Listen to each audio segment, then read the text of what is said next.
कल फाइबर बिछाने और मोबाइल टावर के द्वारा 4G कनेक्टिविटी पहुंचाने के प्रयास जारी है। पिछले 8 वर्षों में त्रिपुरा में 3 गुने से ज्यादा ऑप्टिकल फाइबर बिछाए जा चुके हैं। साथियों, कनेक्टिविटी का ये विस्तार सिर्फ त्रिपुरा के भीतर ही नहीं हो रहा, बल्कि आज त्रिपुरा अभूतपूर्व तरीके से दुनिया से कनेक्ट कर रहा है। While addressing the public at Ambassa, Prime Minister Modi gave a contrast on how Tripura was and how it has become. Prime Minister said that now Tripura is also leading the way in women's empowerment and has greater infrastructure than ever before. The Enforcement Directorate arrested the son of YSR Congress Party Member of Parliament Magunta Raghava Reddy in connection with the Delhi excise policy scam. The ED officials confirmed that the arrest of Magunta Raghava Reddy, who is the son of Andhra Pradesh MP Magunta Srinivasulu Reddy, for his alleged role in the formulation of the excise policy and kickbacks allegedly. Notably, he is being produced in the Rouse Avenue court right now. Jasmine Shah, spokesperson of the Aam Aadmi Party, and Naveen N.D. Gupta, the son of AAP MP N.D. Gupta, both private persons who had been allegedly illegally appointed as government nominees on the board of private discoms, have been removed and replaced by senior government officers. The Aam Aadmi Party attacked the Delhi Lieutenant Governor V.K. Saxena over the order of removal of 2 of its government nominees from the board of private discoms and called it unconstitutional and illegal. The Aam Aadmi Party slammed the Delhi LG, saying that he has made a complete mockery of all the Supreme Court's orders and the Constitution. BJP spokesperson Shehzad Poonawala hit back at the AAP and said that the decision over the order of the removal of its 2 government nominees from the board of private discoms should be welcomed, further stating that the Delhi Deputy Chief Minister Manish Sisodia is playing the victim card. By the LG ordering the removal of private persons, including the spokesperson of Aam Aadmi Party Jasmine Shah, as a government nominee on the privately owned discoms boards, should be welcomed by one and all. We all know how the Aam Aadmi Party government, which indulged in Sharab Ghotala, Hawala Ghotala, Bus Ghotala, Kaksha Ghotala, Delhi Jal Board Ghotala, Delhi Women's Commission Ghotala, also did a Delhi Bijli Subsidy Ghotala. Suspected terrorist Arif has been picked up by the NIA from Bengaluru.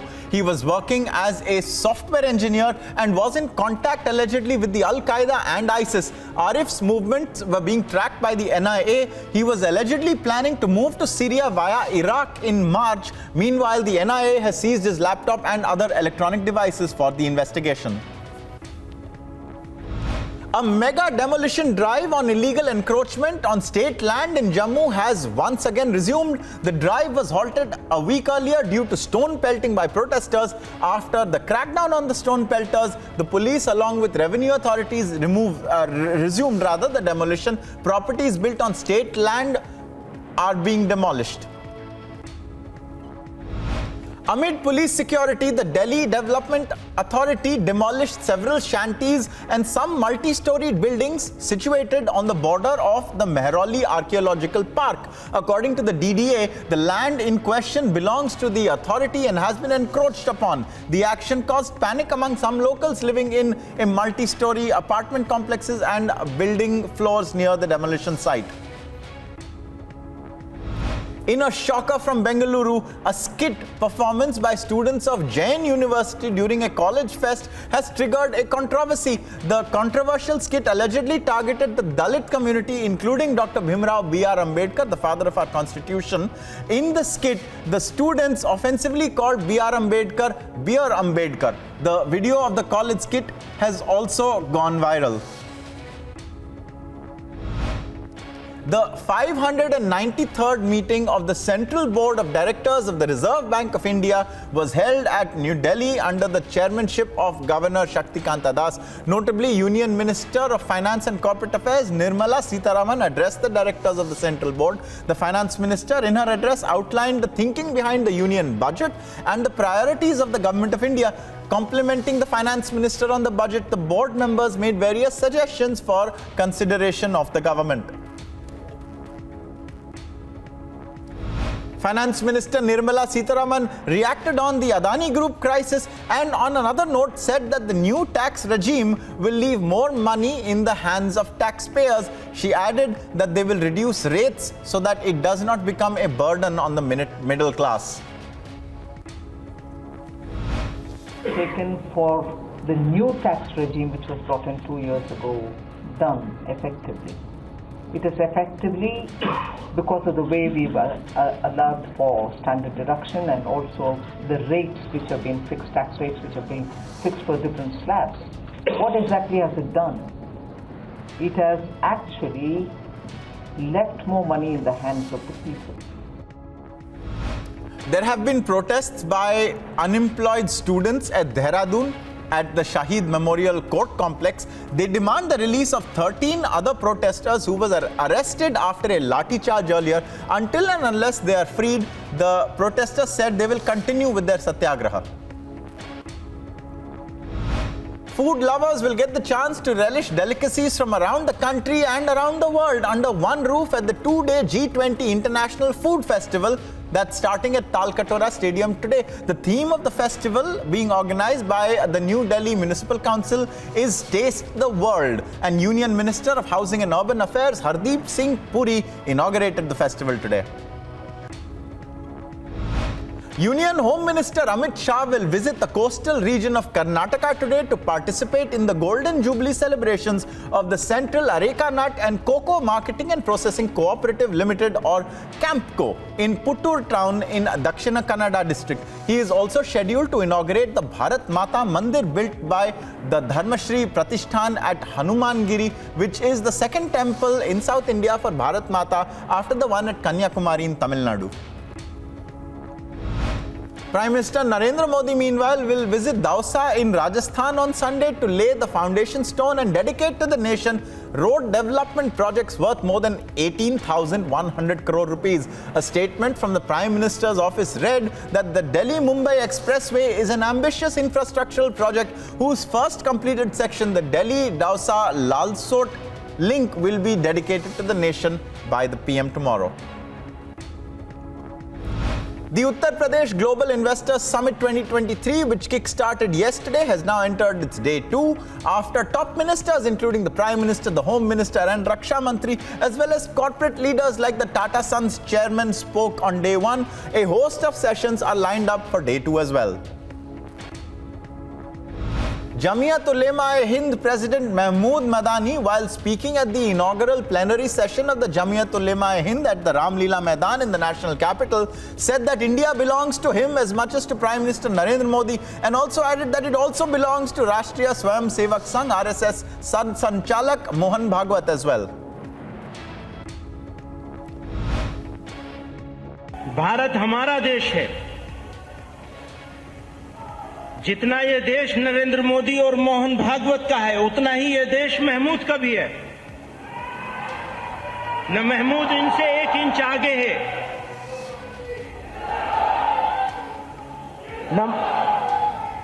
न महमूद इनसे 1 inch आगे है, और न वो महमूद से 1 inch आगे है.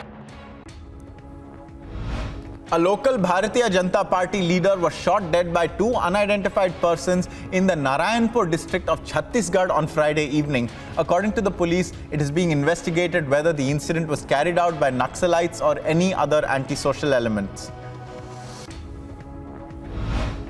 Election officials and police personnel seized tokens from the car of DMK South Union Treasurer Sarbuddin in Tirupur district after they got information about the distribution of money at night through tokens during election campaigning.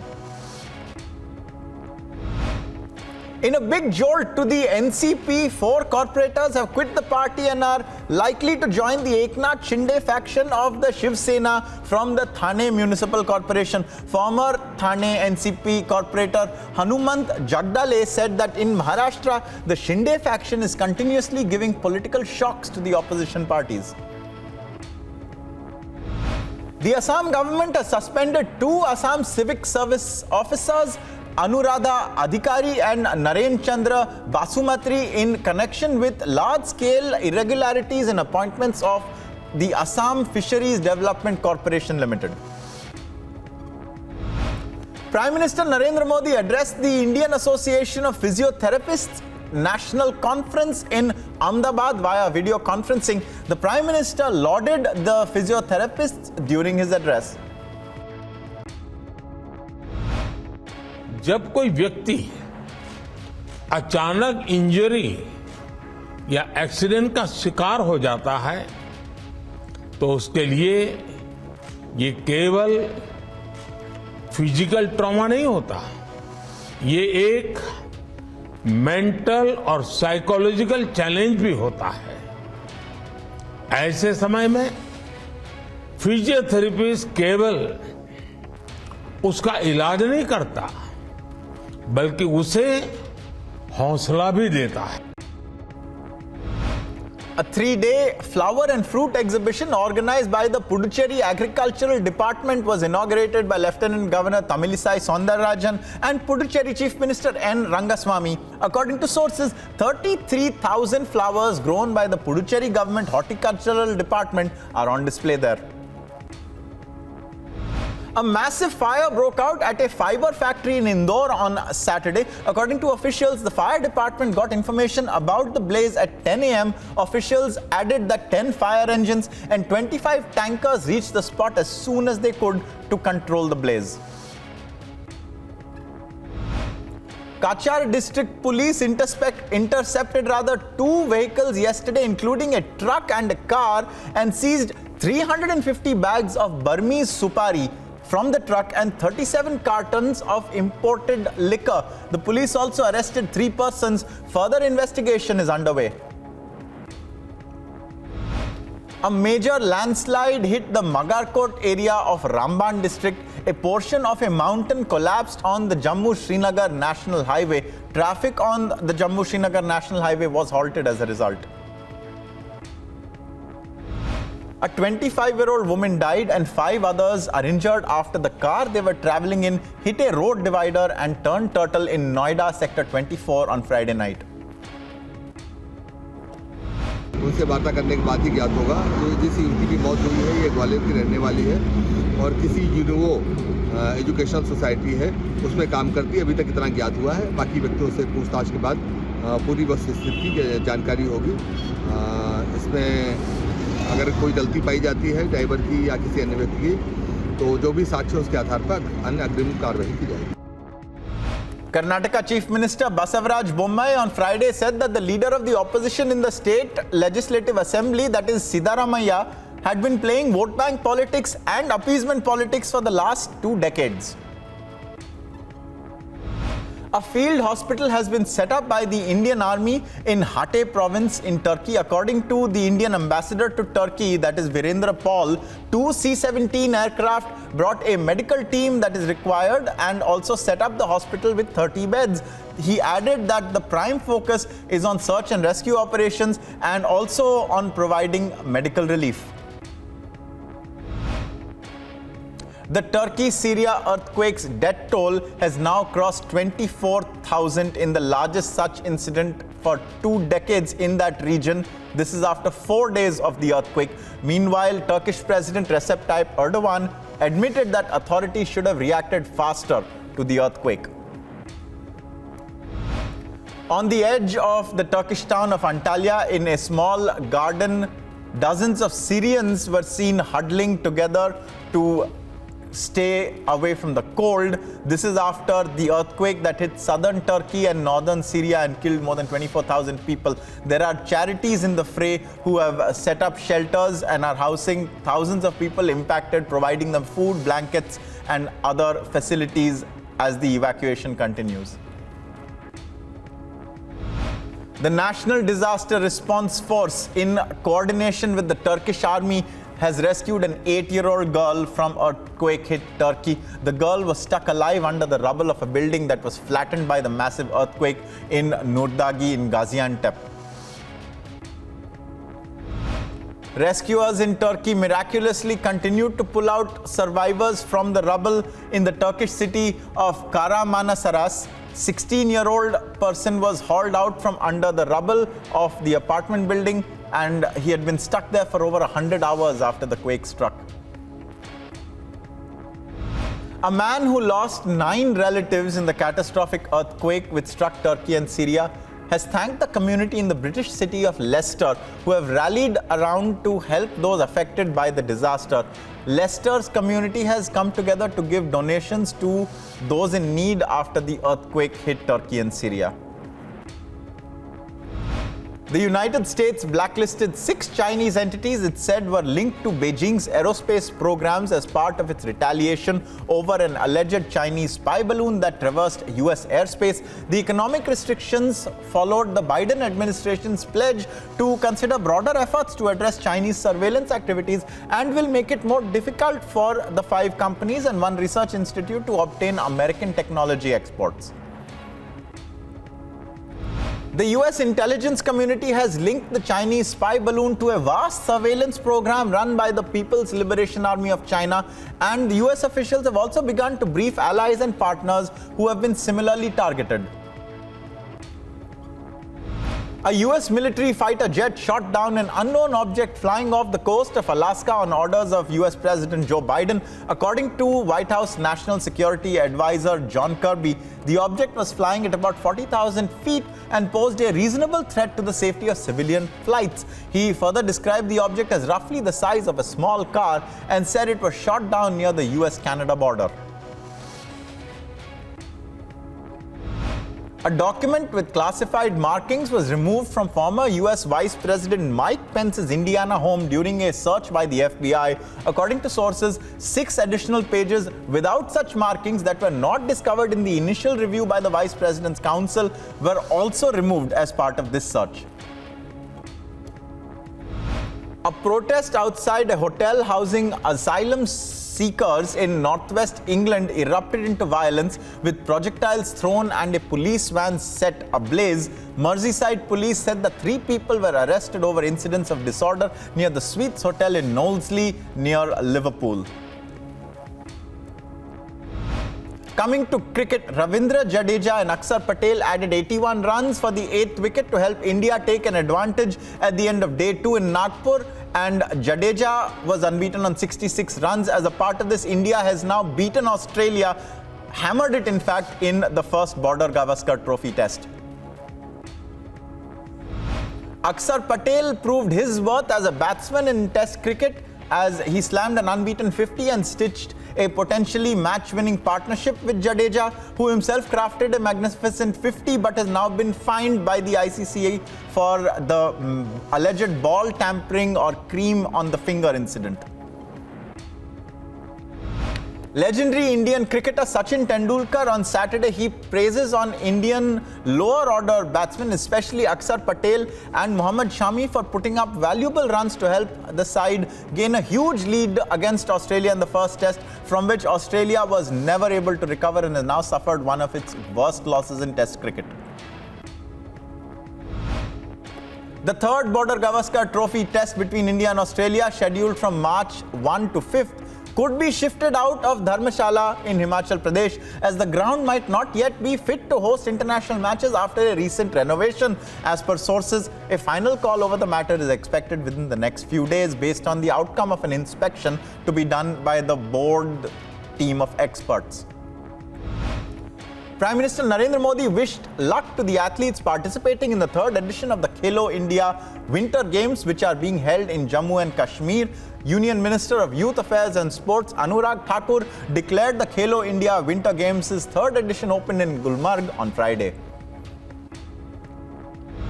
Hosts Madhya Pradesh won the boys hockey gold on the penultimate day 12 of the ongoing Khelo India Youth Games, edging out Odisha 3-2 at Gwalior's MP Women's Academy turf. Manipur weightlifter M. Martina Devi broke 3 national youth records, meanwhile en route to gold in the girls 81 kilo category as well. Two-time ICC Men's ODI Player of the Year, Babar Azam of Pakistan, claims that he wants to win the World Cup in India later this year. However, it remains to be seen whether Pakistan will consent to travelling to India, because India certainly has no plans of playing the Asia Cup in the terror nation. Sri Lanka produced a stunning upset to beat tournament host South Africa on a hugely entertaining opening night of the ICC Women's T20 World Cup. On Friday, the inspired Lankans successfully defended 129 runs after skipper Chamari Athaputhu's excellent 68 had helped them to a competitive total on a glorious Cape Town evening. Manchester City boss Pep Guardiola broke his silence. For the first time after the club was charged by the Premier League, Guardiola has claimed that the other clubs ganged up against Manchester City.